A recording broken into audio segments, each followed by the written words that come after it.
今課介紹鱗片紋理馬尾，解拆層次錯落，紋理清晰，豐盈技法。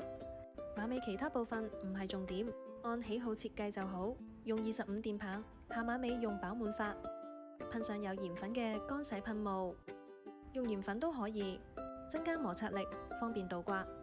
為咗錯落，第二束入棒位置偏低，大約留一隻手指空間。第一束嘅波浪係咁樣嘅，第二束首個波浪要響呢度。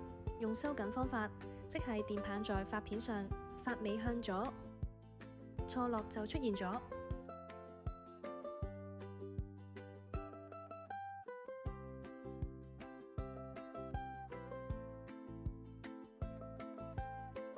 兩條緊靠，唔留空間至好睇。